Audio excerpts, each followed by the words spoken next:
बाबा साहब एक और अधिकार हमको दिए थे और शायद उस अधिकार के बारे में हम लोग नहीं बोलते हैं, ये वोट देने का अधिकार। और वो क्या बोले थे, ये वोट देने का जो अधिकार है तुम्हारा, ये सबसे बड़ा अधिकार है। लेकिन वो नहीं कहे थे कि वैसे लोगों को चुना के जिताओ जो तुम्हारे लिए आवाज नहीं उठाया। क्योंकि आज जो वोट बैंक की राजनीति है वो जाति आधार पर चेतना आरक्षण के वजह से आया है। जब आरक्षण नहीं होता, दलित चेतना नहीं आती। हमारे समाज में आज बड़े बड़े पदों पर नौकरी कर रहे हैं, अच्छे अच्छे पदों पर जा रहे हैं, राजनीतिक भागीदारी मांग रहे हैं। इसका एक ही वजह है, आरक्षण के बल पे या दलित के जात के बल पे आप राजनीतिक चुनाव नहीं जीत सकते हैं। आपको सभी जातियों का वोट चाहिए और सभी जातियों को वोट लेने के लिए आपको काम करना होगा, समाज में काम करना होगा, समाज हित में काम करना होगा।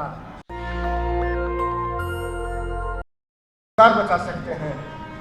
दूसरी बात मैं एक और कहना चाहूँगा, लोहिया और कर्पूरी के बात भी मैं करना चाहूँगा, क्योंकि जब हम लोग बात कर रहे हैं संयुक्त मोर्चा का, तो इसमें दलित, ओबीसी और अल्पसंख्यक की भी बात होनी चाहिए।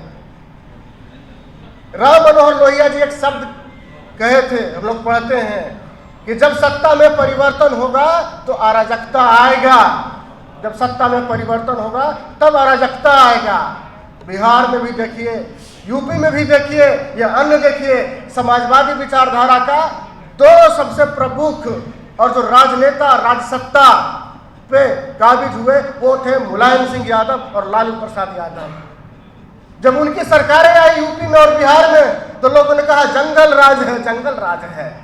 लोहिया ने कहा था कि जब विचार की लड़ाई होगा, जब सत्ता की लड़ाई होगा तो परिवर्तन आएगा और परिवर्तन के बाद हो सकता है कि अराजकता फैले।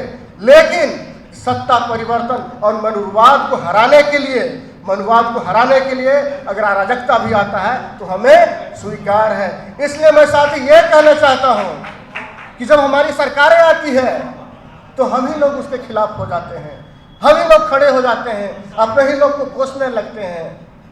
और एक बात और कहना चाहता हूँ कि इस संगठन में मुस्लिम समुदाय भी है, दलित समुदाय भी है, ओबीसी भी है। ईमानदारी से मैं कहना चाहता हूँ कि क्या मुस्लिम समुदाय कभी आरक्षण का विरोध किया है हमारा? नहीं किया है, नहीं किया है। और हम लोग बात करते हैं कि मुस्लिम समुदाय, मुस्लिम समाज की जो उनकी रोजी रोटी है, जो उनका पर्व त्यौहार है, जो उनकी सामाजिक विचारधारा है, क्या हम उनके साथ कभी मिले हैं? क्या दलितों के बीच में मुस्लिम समुदाय आए हैं? नहीं आए हैं। एक इतिहास है, इतिहास उठा के देख लीजिए, आपको मिलेगा कि मुस्लिम समाज के लोग दलितों के अत्याचार में, दलितों पे अत्याचार होता है, दलितों के साथ रेप होता है, दलितों के साथ उत्पीड़न होता है, क्या हमारे साथ सड़कों पे आते हैं? नहीं आते हैं। क्या दलित जाते हैं? नहीं जाते हैं। चाहे उनके खिलाफ वक्त संशोधन बिल पारित कर दिया जाए, कितने दलित सड़क पे जाते हैं? जब तक दलित और मुसलमान एक दूसरे के सामाजिक व्यवस्था में प्रवेश नहीं करेंगे, जब तक एक दूसरे के रोजी रोटी में नहीं जाएंगे, तब तक दलित मुसलमान एकजुट नहीं कर सकते हैं। और ये संगठन यही प्रयास कर रहा है। जिस दिन दलित और मुसलमान और बहुजन सामाजिक व्यवस्था में एक हो जाएंगे, उस दिन कहते हैं कि सत्ता पे भागीदारी हमारी होगी, निश्चित रूप से होगी। और तीसरी बात मैं साथियों ये कहना चाहता हूँ कि रतनलाल जी बता रहे थे कि उनकी बातों को मैं सुन रहा था, बहुत सारी आलोचनात्मक बातें की।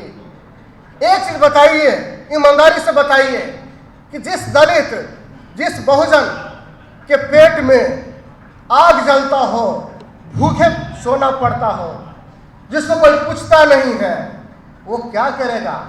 वो क्या करेगा बताइए? वो क्या करेगा? उसको पहले रोटी चाहिए, और जो व्यक्ति उसको रोटी देगा उसी के साथ वो हो जाएगा। मैं दोबारा कहना चाहता हूं कि जिस दलित के पेट में अनाज नहीं होगा, जिस बहुसंख्यक के पेट में अनाज नहीं होगा, जिसके तन पर कपड़ा नहीं होगा, जिसको रहने के लिए घर नहीं होगा, और उसको जो मुहैया कराएगा उसी के साथ हो जाएगा, उसी के साथ हो जाएगा। ईमानदारी से बताइए, कौन सा ऐसा दलित के पार्टी है, कौन सा ऐसे दलित के बड़े बड़े नेता है, कौन से ऐसे दलित के IAS अधिकारी हैं जो उनको रोटी खिलाता हो, उनको कपड़ा तन ढकता हो? अगर इस तरह का हम लोग काम करने लगे तो निश्चित तौर पर कहते हैं कि वो दलित समाज के लोग आरएसएस में नहीं जाएंगे, बीजेपी में नहीं जाएंगे, या किसी जो है ना हम लोग कहते हैं संविधान विरोधी राजनेता के गोद में नहीं बैठेंगे। इसलिए बैठते हैं कि उनके पेट में आज भी भूख है। बोल रहे थे गटर में लोग जाते हैं। गटर में क्यों जाते हैं लोग? आज भी हम लोग मैला साफ करते हैं, मैला माथों पर ढोते हैं, इसलिए करते हैं ना कि हमारा बेटा बेटी भूखा है, नंगा है। अभी भी जो है 20% से 25% दलित एक टाइम का खाना खा के सोते हैं। मैंने कभी सोचा है? हम लोग कभी सोचे हैं? नहीं सोचे हैं। जो उसके बारे में सोचेगा उसी के गोद में बैठेगा। मैं सभी राजनीतिक पार्टियों से कहना चाहता हूं, क्या आपने दलितों को राजनीतिक भागीदारी दिया है? नहीं दिया है। और जो राजनीतिक भागीदारी दलितों को देगा वही सत्ता में बैठेगा, और इसी का दुरुपयोग बीजेपी कर रहा है, आरएसएस कर रहा है। दलितों के सबसे भागीदारी कौन देता है आज? ये बीजेपी देता है, इसलिए सत्ता में बैठा हुआ है वो। ये सोचने की जरूरत है, समझने की जरूरत है हमको कि बीजेपी की ओर हमारा दलित समाज क्यों जा रहा है। एक दिन आएगा वैसा समय कि मुस्लिम समुदाय भी बीजेपी की तरफ जाएगा। इसलिए जाएगा कि हम उनके बीच काम नहीं किए हैं, उनके लिए आवाज नहीं उठाए हैं, उनके साथ सड़क पर नहीं सोए हैं, उनके झोपड़ियों में नहीं गए हैं, उनके दुख दर्द में नहीं गए हैं। तो आज जरूरत है, हमें जरूरत है कि उनके बीच में जाएं।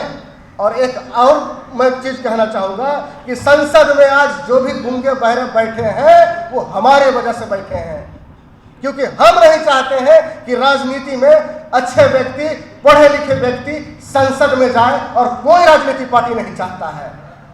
कोई पार्टी ये चाहेगा कि कोई ओम सुधा जैसा व्यक्ति संसद में आ जाए, इसको कोई टिकट नहीं देगा। कोई व्यक्ति नहीं चाहेगा कि निशा बुर्रा संसद में चला जाए, शशिकांत प्रसाद संसद में चला जाए। कौन जाएगा संसद में? जिसको बोलने नहीं आता है, जिसको 10 समाज के लोग गाली देता है, वैसे लोगों को संसद में बैठा दिया जाएगा, माथे पर बैठा दिया जाएगा। वो संविधान की बात करेगा? नहीं करेगा।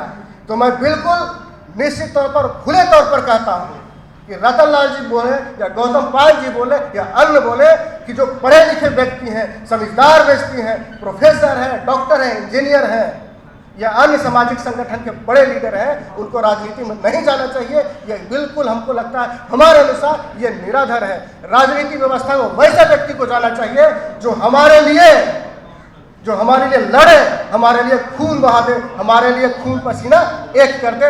वैसे लोगों को राजनीति में चुनिए। बाबा साहब अम्बेडकर एक और चीज बोले थे, ज्यादा समय नहीं हो रहा है। बाबा साहब एक और अधिकार हमको दिए थे, और शायद उस अधिकार के बारे में हम लोग नहीं बोलते हैं, ये वोट देने का अधिकार। और वो क्या बोले थे? ये वोट देने का जो अधिकार है तुम्हारा, ये सबसे बड़ा अधिकार है। ये वोट देने का अधिकार सबसे बड़ा अधिकार है। लेकिन वो नहीं कहे थे कि वैसे लोगों को चुना के जिताओ जो तुम्हारे लिए आवाज नहीं उठाए। क्योंकि आज जो वोट बैंक की राजनीति है वो जाति आधार पर बटा हुआ है। दलितों में दुसाध का नेता, चमार का नेता, धोबी का नेता, वाल्मीकि का नेता बन के बैठे हुए हैं। एक समय था 1990 के पहले एक दशक था जिस समय दलितों का वोट बैंक एक हुआ करता था, और सत्ता डरता था कि जिधर दलित घूमेगा उधर ही सत्ता परिवर्तन होगा। क्योंकि उस समय के जो नेता थे वो अपने अधिकार का बात करते थे, समाज का बात करते थे। लेकिन आज क्या है? पासवान जो है बीजेपी के साथ, रजक जदयू के साथ। मैं अपने बिहार का बात कर रहा हूं, आपके यहाँ भी हो सकता है इससे होगा, आपके यहाँ भी हो सकता है। खट्टिक का नेता उसके साथ, रविदास के नेता उसके साथ, वाल्मीकि का नेता उसके साथ। अरे सब आपस में हम लोग बट गए हैं, तो फिर दलित अधिकार का बात हम क्यों करते हैं? क्यों कहते हैं कि दलित सत्ता में जाए? तब आपस में हम बटे हुए हैं, आपस में हम शादी ब्याह नहीं कर सकते हैं, एक दूसरे को बैठ नहीं सकते हैं। तो ये कल्पना मत कीजिए कि दलितों का संसद में अधिकार होगा, बहुजनों का अधिकार होगा।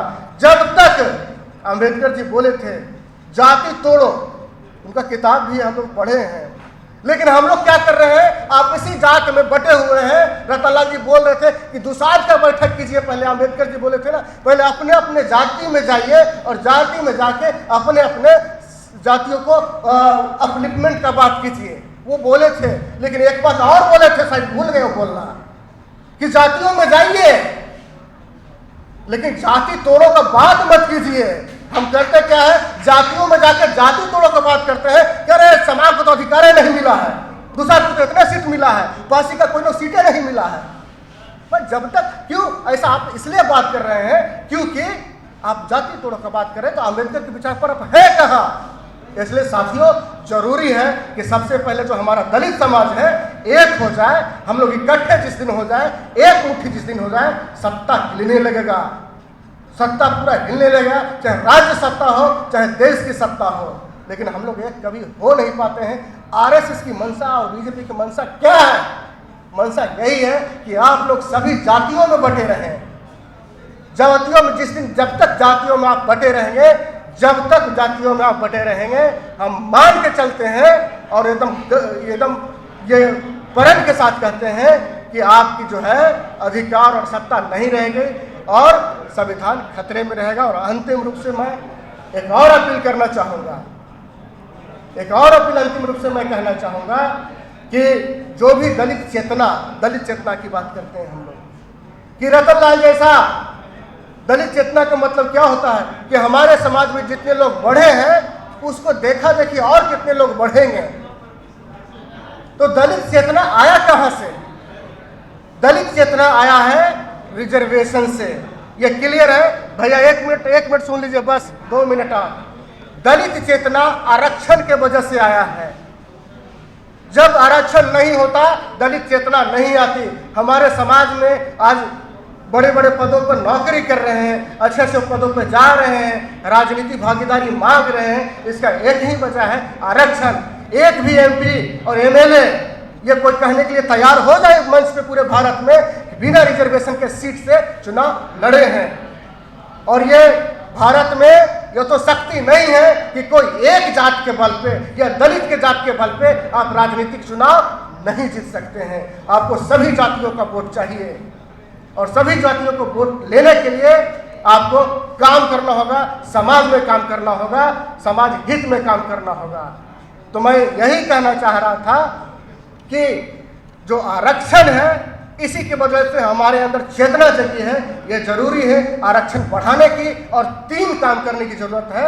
हम लोग इस मंच से भी मांग करते हैं कि आरक्षण का सीमा 50% से अधिक हो। तो राहुल गांधी जी मांग कर रहे हैं, लेकिन ये हम लोग का पुराना मांग है कि आरक्षण का बैरियर 50% को तोड़ा जाए।